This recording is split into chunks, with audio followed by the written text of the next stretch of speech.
lagi bagiin buah.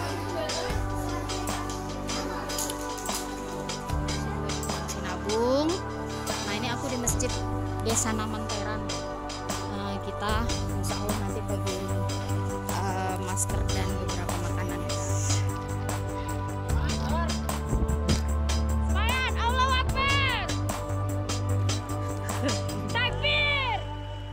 Ya Allah, lemes banget.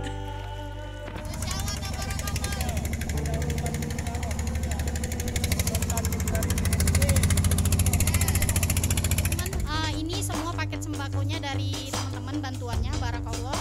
Mudah-mudahan Allah balas dengan berlipat-lipat kebaikan. Terima kasih ya. Dah. Assalamualaikum.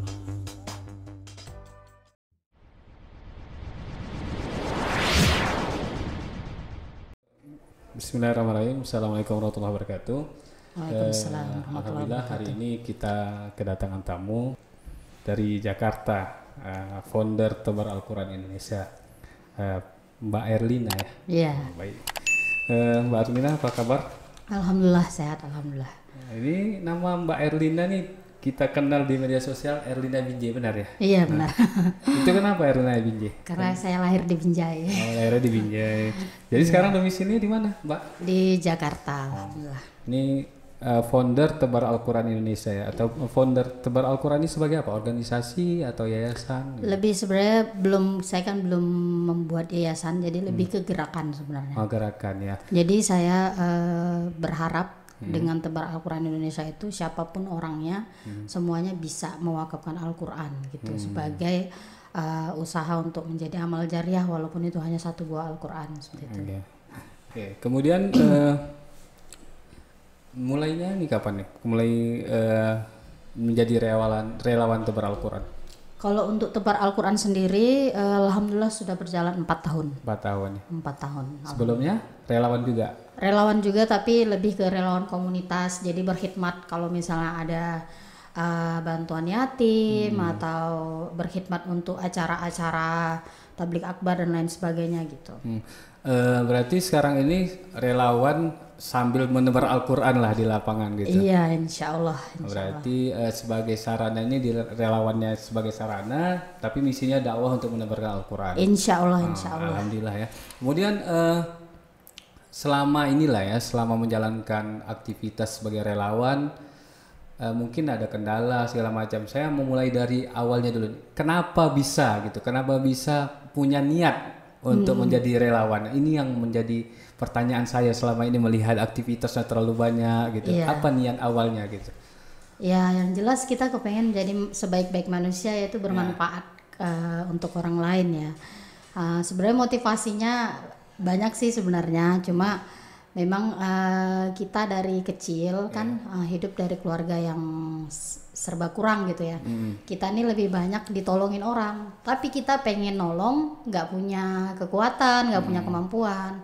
Jadi ya berharap bisa berbuat baik kepada siapa aja, walaupun nggak bisa membalas kebaikan orang yang pernah nolong kita, setidaknya kita bisa menolong orang lain yang lebih membutuhkan seperti itu. Itulah motivasi ya mungkin ya. Saya juga kita mendengar suatu hadis mengatakan wallahu fi aunil abdi maka al-abdu fi auni akhihi. Ada seorang muslim menolong muslim lain maka Allah senantiasa menolongnya gitu ya. Kemudian Mbak, ini saya lihat di media sosial ya. Banyak terjun ke lapangan. Itu sebenarnya ada memang dia sudah terjadwal atau memang spontanitas melihat kejadian tersebut ada langsung turun gitu? Sebenarnya lebih banyak spontanitas ya. Kalau yang terjadwal itu, kalau spontanitas itu bencana alam, tapi ada yang terjadwal seperti tebar Al-Quran ke daerah terpencil yang tidak ada bencana alam, tapi memang udah diniatin mau tebar Al-Quran masuk ke pulau A, ke pulau B, desa A, desa B seperti itu.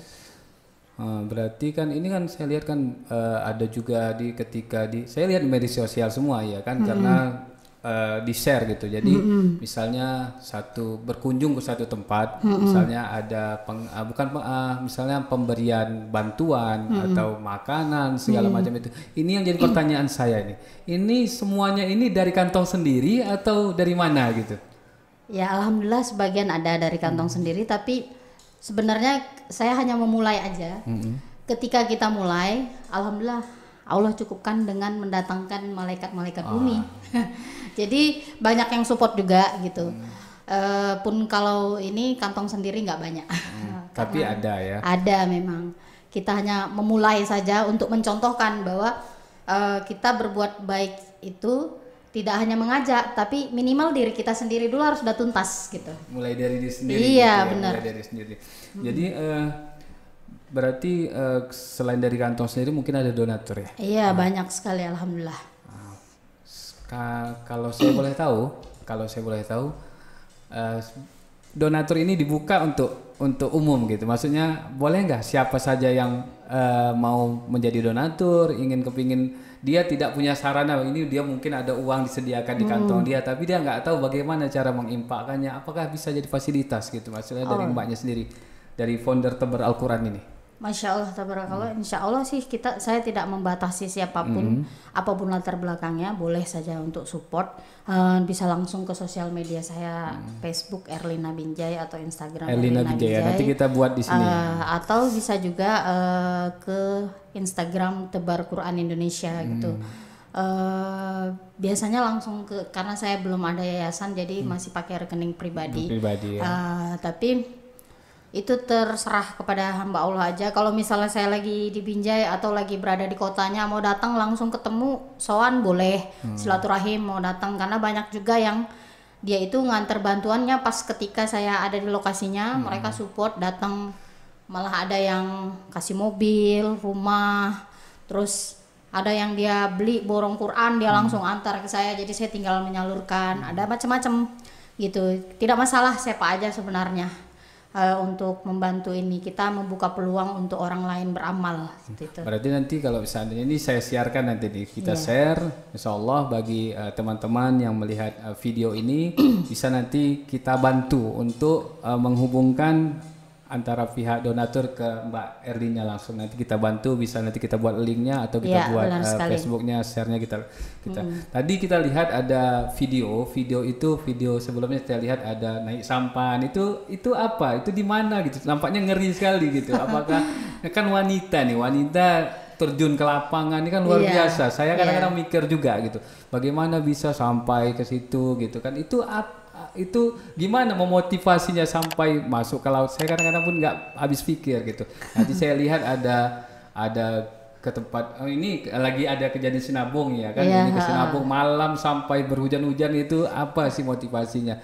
Perempuan biasanya santai di rumah ya kan, dia menunggu, apalagi kalau ada misalnya ada kerjaan rumah mungkin lebih asik di rumah gitu ya. Apa motivasi, gimana tuh bisa begitu gitu? Ya itu semua kekuatan dari Allah ya sebenarnya. Kalau suruh ngulang lagi saya belum tentu bisa. Terus terang aja saya nggak pandai berenang. Saya nggak pandai berenang, jadi ketika harus naik sampan ya udah Bismillah gitu. Waktu itu video ketika saya ke Desa Wara respon banjir bandang Masamba. Yang itu dia namanya bukan sampan, di sana namanya katingting. Nah, jadi katingting itu perahu kecil yang emang dia cuma buat 4 orang aja penumpangnya.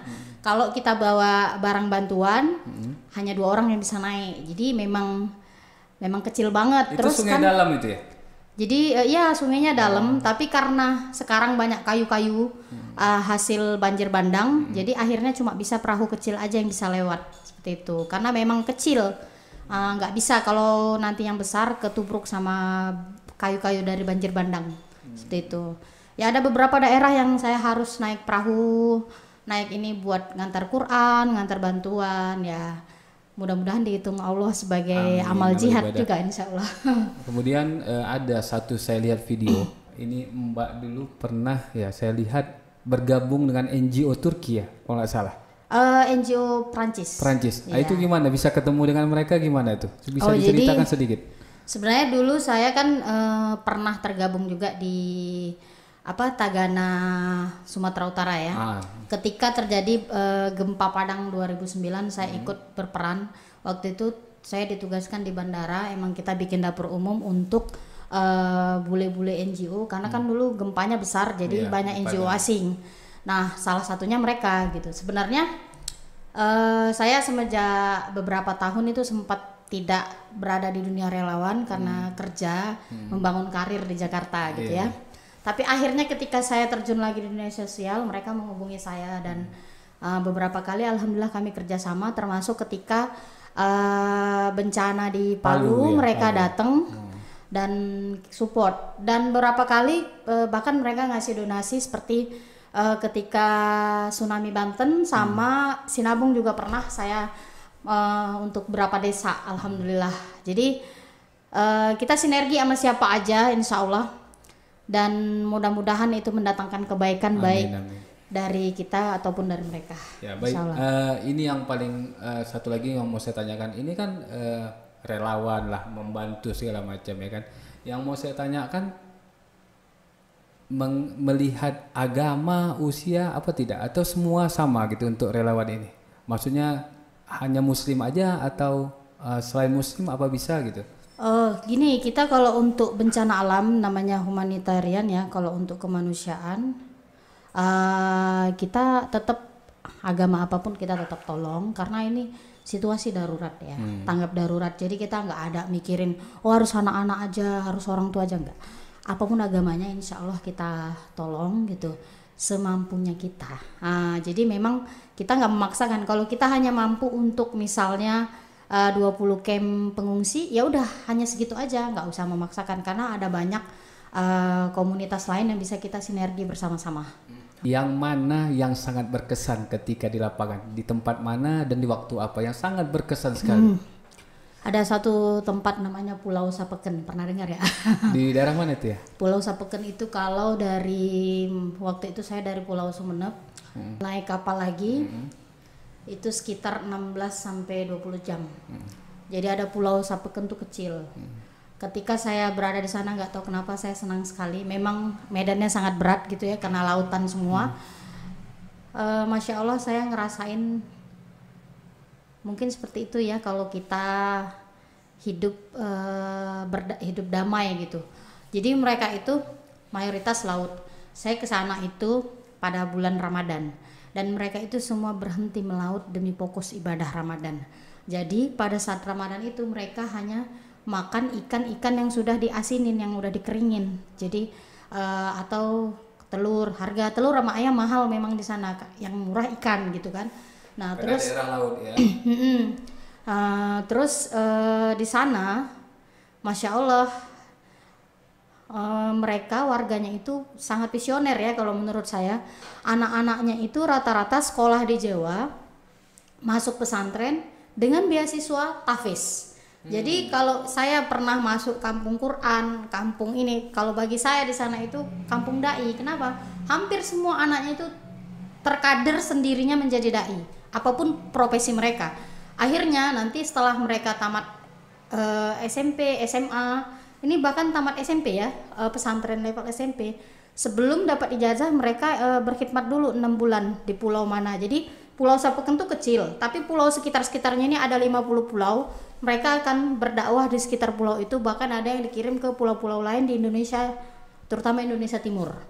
Nah, jadi anak-anak mereka begitu kuliah dapat beasiswa Madinah, Mesir, Turki. Jadi kayaknya di sana biasa gitu kalau dengar anak kuliah di mana? Madinah. Biasa aja gitu.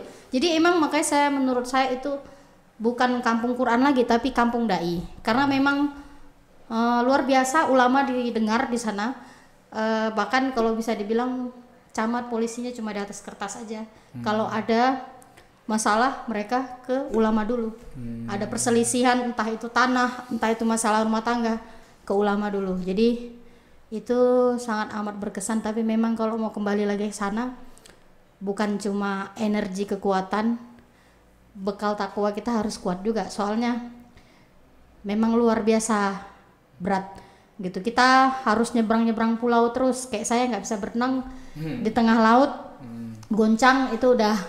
Makanya kalau bukan karena kekuatan dari Allah, sungguh saya tidak bisa sama sekali. Jadi memang keberanian itu datangnya dari Allah, benar gitu. Luar biasa. Berarti tapi terus semangat ya Mbak ya. Terus selama masih panjang umur, sehat terus lah ya. Insya Allah, insya Allah. Baiklah, kalimat terakhir mungkin kepada kami, berilah apa ya, nasihat ataupun bukan nasihat ataupun masukan ataupun menyemangati, ingin lah rasanya berilah kami ini yang belum apa ya, belum ada, bukan belum terpanggil, ingin rasanya untuk membantu tapi mungkin ada kendala mungkin jiwa belum ataupun uang belum ataupun macam-macam, itu masalah pribadi lah.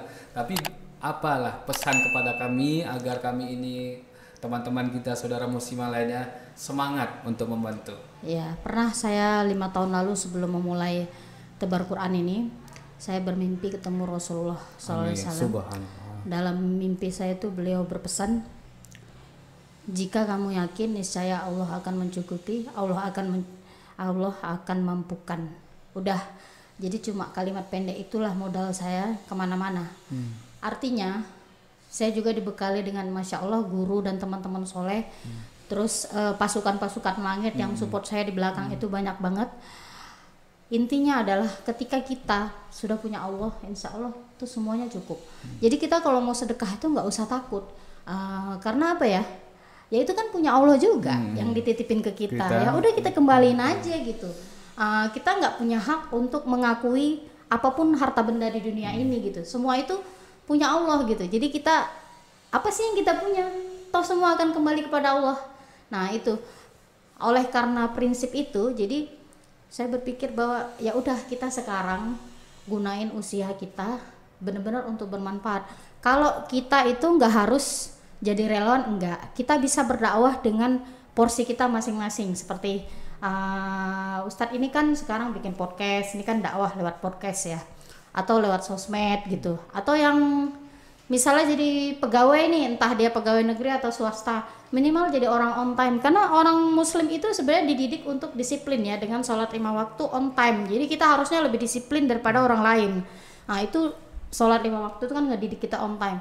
Dengan kita menunjukkan sikap yang baik sebagai umat muslim, insya Allah itu udah jadi agent di depan masyarakat, baik itu masyarakat awam atau yang ngaji nggak ngaji atau masyarakat non muslim sekalian gitu. Jadi semoga kehadiran kita itu memberi cahaya dimanapun kita berada gitu. Urusan sedekah ini ya udah, saya nggak perlu buka ayat karena kita udah dengar dari ustadz-ustadz kita, balasannya lebih banyak. Insya Allah hatinya lebih tenang, dan saya menemukan banyak teman-teman yang telah istiqomah bersedekah, istiqomah wakaf Quran, entah itu melalui saya atau melalui lembaga lain. Mereka itu menemukan seperti kebahagiaan lain gitu dalam dirinya yang tidak mereka temukan di dunia kerja, di dunia bisnis, di dunia mengumpulkan harta benda itu tidak. Jadi akhirnya malah ketagihan. Memang kita harus latih istiqomah aja sih sebenarnya. Walaupun cuma 1000, istiqomah aja. Jadi di saya ada program namanya Wakaf Al-Quran Istiqomah. Jadi saya mengajak para follower. Emang paling update saya di story WA ya, karena semua yang udah pernah wakaf atau infak di tempat saya pasti nyimpan nomor handphone saya. Mereka ngikut story WA. Sedangkan Facebook, Instagram sifatnya laporan. Jadi untuk kegiatan-kegiatan lebih sering di story WA. Nah itu saya buat program Wakaf Quran Istiqomah. Hamba Allah itu ngumpulin untuk satu Al-Quran 50.000, insya Allah udah dapat yang Al-Quran terjemah. Jadi mereka istiqomah setiap sebulan sekali. Kalau mau nambah ya Alhamdulillah. Bahkan ada yang kadang tiba-tiba mungkin rezeki nomplok ngirim sampai 20 juta buat yatim gitu.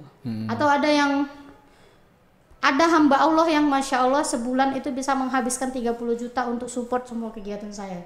Apapun yang saya share, entah itu dia bangun masjid ikut, wakaf Quran ikut, mau bagi yatim ikut, bagi sembako ikut. Nah itu Allah sudah tanamkan ketagihan tadi karena dia sudah istiqomah tadi. Nah jadi yang penting kita yang berjuang dulu untuk istiqomah, insya Allah nanti Allah akan tanamkan kebahagiaan di hati kita.